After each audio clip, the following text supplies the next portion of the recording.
Friends, welcome to the study portal. Study portal में आप सबका स्वागत है। आज की वीडियो में करेंगे दोस्तों हम पॉलिटिकल साइंस के एमसीक्यूज, टेस्ट नंबर 4 के एमसीक्यूज। आप पॉलिटिकल साइंस से DSSB की तैयारी कर रहे हैं या फिर किसी और बोर्ड के लिए आप प्रिपरेशन कर रहे हैं या फिर आप किसी भी कॉम्पिटिटिव एग्जाम की तैयारी कर रहे हैं तो आपके जनरल नॉलेज पार्ट को कवर करेंगे। साथ ही यदि आप DSSB में पॉलिटिकल साइंस पीजीटी पोस्ट के लिए प्रिपरेशन कर रहे हैं तो आपके एग्जाम पॉइंट ऑफ व्यू से इंपॉर्टेंट एमसीक्यूज रहेंगे, जो कि आपको डे टू डे इसी तरह के मॉक टेस्ट हमारे यूट्यूब चैनल पे देखने को मिलते रहेंगे। इसी तरह की इन्फॉर्मेशन के लिए आप हमारे साथ इंस्टाग्राम के थ्रू जुड़ सकते हैं, व्हाट्सएप ग्रुप के through, Facebook group, Telegram group, सभी सोशल मीडिया चैनल के थ्रू आप हमें फॉलो कर सकते हैं। साथ में यदि कोई भी स्टूडेंट किसी भी टीचिंग लाइन एग्जाम की तैयारी कर रहे हैं तो अपना नेम, सिटी, एग्जाम इसी तरह से लिखकर 8447410108 नंबर पे हमें कॉल या व्हाट्सएप कर दीजिए, ताकि जिस भी एग्जाम की आप प्रिपरेशन करें उसी से रिलेवेंट वीडियो का लिंक हम आप तक शेयर करें व्हाट्सएप ब्रॉडकास्ट ग्रुप के थ्रू। ये हमारी ऐप है दोस्तों, स्टडी पोर्टल एकेडमी। ऐप को आप डाउनलोड करिए एंड्रॉइड यूजर्स इस लिंक के थ्रू एंड आईफोन यूजर्स इस लिंक के थ्रू ऐप को डाउनलोड करेंगे। इस तरह से ऐप डाउनलोड करने के बाद आपके पास पेज ओपन होगा, तो जो भी बैच आपको परचेज करना है आप सर्च ऑप्शन में जाके आप अपने सब्जेक्ट के अकॉर्डिंग उसको सर्च कर सकते हैं। पॉलिटिकल साइंस और हिस्ट्री की हम बात करें तो डॉक्टर विजय सर के थ्रू ये बैच आपको प्रोवाइड कराए जाएंगे। साथ ही में यदि आपको हार्ड कॉपी नोट चाहिए तो ऑल ओवर इंडिया में कोरियर सर्विस अवेलेबल है। कंप्लीट सिलेबस के साथ हमारी बुकलेट रेडी की जाती है, जिसमें आपका जनरल पेपर, सब्जेक्ट स्पेसिफिक दोनों ही पार्ट इंक्लूड किए जाते हैं। तो नोट्स ऑर्डर करने के लिए 8447410108 नंबर पे व्हाट्सएप पे कॉल करना होगा आपको, जिससे आप घर बैठे नोट्स ऑर्डर कर सकते हैं। इस तरह की कंप्लीट बुकलेट रहेंगी। ये SST के नोट्स है, जनरल प्लस सब्जेक्ट स्पेसिफिक। इसी तरह आप यदि प्रिंसिपल की प्रिपरेशन कर रहे हैं, KVS प्रिंसिपल है, UPSC प्रिंसिपल वाइस प्रिंसिपल है, या फिर EMRS प्रिंसिपल वाइस प्रिंसिपल है, या फिर NVS के प्रिंसिपल वाइस प्रिंसिपल की तैयारी कर रहे हैं, UKPSC प्रिंसिपल की प्रिपरेशन कर रहे हैं, तो उन सभी के नोट्स और क्लासेस भी हम आपको प्रोवाइड कराते हैं। स्टार्ट करते हैं। First question, who among the following strongly said that man is a political animal? निम्नलिखित में से किसने दृढ़ता से कहा मनुष्य एक राजनीतिक प्राणी है? किसका कथन है ये? सुक्रेट्स यानी कि सुकरात, या फिर प्लेटो, या फिर एरिस्टोटल, अरस्तु, या फिर इनमें से कोई नहीं, none of the above. Man is a political animals. Right option है सी, एरिस्टोटल, यानी कि अरस्तु कहता है मनुष्य एक राजनीतिक प्राणी है। नेक्स्ट क्वेश्चन है, traditional approach gives a stress on. पारंपरिक दृष्टिकोण किस पर जोर देता है? वैल्यूज, मूल्यों पर, फैक्ट्स, तथ्यों पर, ऑब्जेक्टिविटी, वस्तुनिष्ठता पर, या फिर प्रेशियंस, परिशुद्धता पर? ट्रेडिशनल अप्रोच किस पर जोर देता है? राइट ऑप्शन है ए, वैल्यूज पर, यानी कि वो मूल्यों पर अधिक जोर देते हैं जो ट्रेडिशनल अप्रोचेस है। नेक्स्ट क्वेश्चन है, क्रीडो ऑफ रिलीवेंस सिग्नल्स प्रासंगिकता का सिद्धांत संकेतित है। क्या संकेत देता है प्रासंगिकता का सिद्धांत? मॉडर्नाइज्म, आधुनिकतावाद, बिहेवियरलिज्म, व्यवहारवाद, पोस्ट बिहेवियरलिज्म, उत्तर व्यवहारवाद, या फिर रिलेशनलिज्म, तर्कवाद?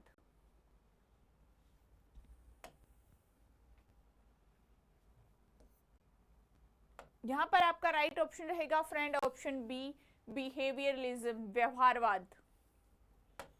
प्रासंगिकता का सिद्धांत व्यवहारवाद को संकेत करता है। नेक्स्ट क्वेश्चन है, the intellectual godfather of behaviouralism is. व्यवहारवाद के बौद्धिक गॉडफादर है कौन? Charles E Merriam, David Easton, Lasswell, या नन ऑफ द अबव? कौन है इंटेलेक्चुअल गॉडफादर बिहेवियरलिज्म? व्यवहारवाद के बौद्धिक गॉडफादर किसको माना जाता है? ऑप्शन है आपके सामने। जो राइट ऑप्शन है आप मुझे कमेंट्स करिए फ्रेंड, कमेंट्स बॉक्स में। राइट ऑप्शन है A, Charles E Merriam is a father of intellectual godfather of behaviouralism. Next question है, Hobbes theory of social contract is explained on his book. इसमें ही आपको एक और आंसर मिलेगा अगर आपसे क्वेश्चन पूछा जाता है होब्स थ्योरी। होब्स की थ्योरी क्या है, मतलब what is the Hobbes theory? तो होब्स थ्योरी रहेगी सोशल कॉन्ट्रैक्ट। और होब्स ने अपनी कौन सी पुस्तक के अंदर ये सोशल कॉन्ट्रैक्ट थ्योरी को एक्सप्लेन किया है? ऑप्शन है रिपब्लिक, प्रिंस, सोशल कॉन्ट्रैक्ट या फिर Leviathan.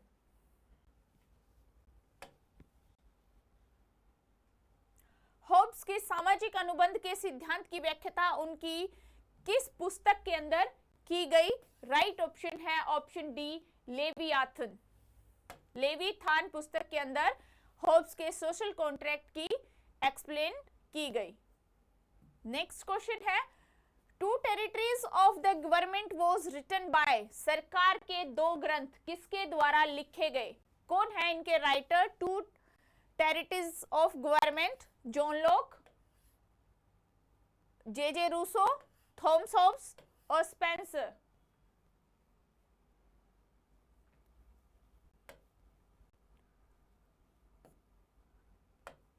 To territories of government जो है वो जॉन लॉक के द्वारा लिखी गई पुस्तक है। नेक्स्ट क्वेश्चन है Which one of the following is not relevant to the traditional approach? कौन सा पारंपरिक दृष्टिकोण से प्रासंगिक नहीं है? फिलोसफिकल यानी कि दार्शनिक, हिस्टोरिकल ऐतिहासिक, इंस्टीट्यूशनल संस्थागत, बिहेवियरल व्यवहारिक। Which one is following is not the relevant of traditional approach?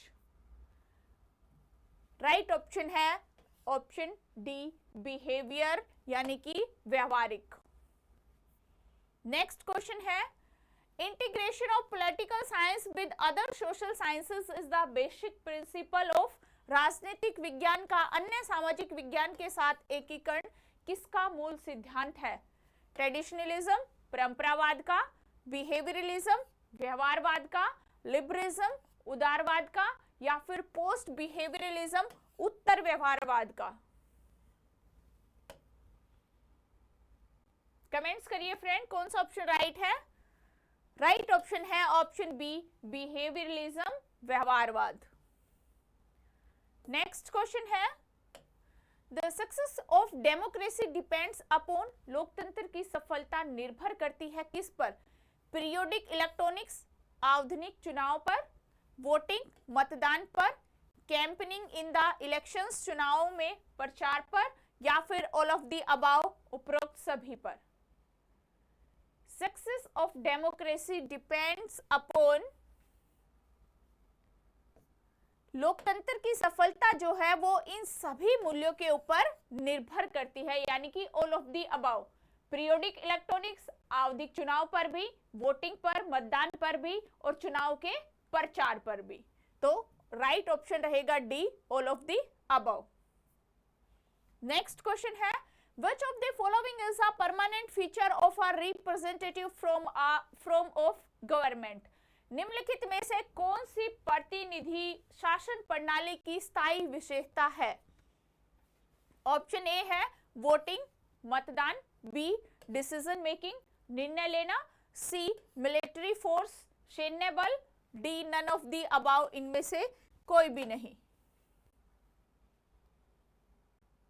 Comments करिए कौन सा ऑप्शन करेक्ट है?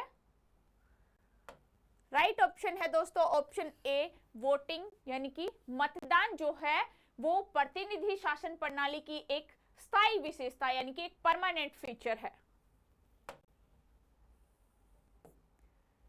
नेक्स्ट क्वेश्चन है the prime minister of India is. Bharat का प्रधानमंत्री कौन है? इलेक्टेड बाय लोकसभा, लोकसभा के द्वारा निर्वाचित है, इलेक्टेड बाय पार्लियामेंट संसद के द्वारा निर्वाचित है, अपॉइंटेड बाय द प्रेसिडेंट राष्ट्रपति के द्वारा नियुक्त है या फिर nominated by the party of who has majority इन लोकसभा, लोकसभा में बहुमत वाली पार्टी के द्वारा मनोनीत है। कौन होते हैं भारत के प्रधानमंत्री? कमेंट्स करिए कौन सा ऑप्शन करेक्ट है?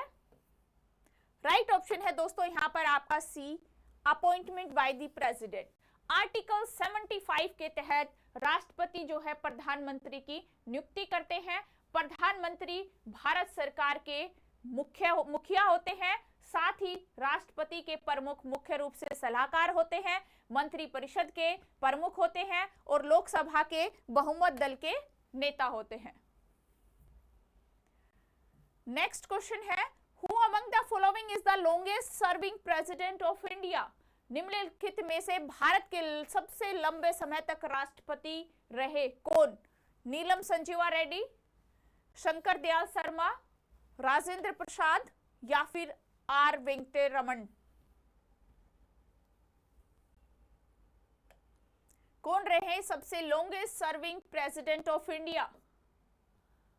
Right option is the C, Rajendra Prasad. स्वतंत्र भारत के पहले राष्ट्रपति और सबसे लंबे टाइम तक रहने वाले राष्ट्रपति। नेक्स्ट क्वेश्चन है, when was the name of Madras state change in Tamil Nadu? Tamil Nadu में मद्रास राज्य का नाम कब बदला गया? 1956, 1968, 1969 और 1967?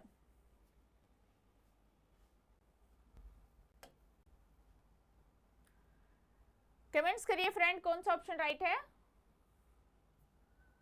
राइट ऑप्शन है ऑप्शन सी, 1969 में तमिलनाडु में मद्रास राज्य का नाम चेंज किया गया। नेक्स्ट क्वेश्चन है, the deciding authority of state share in central taxes in the केंद्रीय करों में राज्यों के हिस्सों का निर्णय लेने वाला प्राधिकारी। जो सेंट्रल टैक्सेस होते हैं उनमें जो राज्य का शेयर होता है, स्टेट शेयर्स, उनका निर्णय कौन लेता है? Finance commission, planning commission, election commission, finance minister? Comments करिए फ्रेंड, कौन लेता है इन केंद्रीय करों में राज्यों के हिस्से का निर्णय? तो ये निर्णय लेता है फाइनेंस कमीशन यानी कि वित्त आयोग। नेक्स्ट क्वेश्चन है, division of powers and independent judiciary are the two important features of. शक्तियों का विभाजन और स्वतंत्र न्यायपालिका निम्नलिखित में से किसकी दो महत्वपूर्ण विशेषता है? Socialist form of government, Samajwadi शासन प्रणाली की, या फिर यूनिटरी फॉर्म ऑफ गवर्नमेंट, एकात्मक शासन प्रणाली की, या फिर डेमोक्रेटिक फॉर्म ऑफ गवर्नमेंट, लोकतांत्रिक शासन प्रणाली, या फिर फेडरल फॉर्म ऑफ गवर्नमेंट, संघीय शासन प्रणाली? कौन सी शासन प्रणाली है जिसकी ये दोनों ही विशेषता है? कौन सी? शक्तियों का विभाजन और स्वतंत्र न्यायपालिका। Division of powers and independent judiciary are the important features of a democratic form of government. एक लोकतांत्रिक शासन प्रणाली की विशेषता है।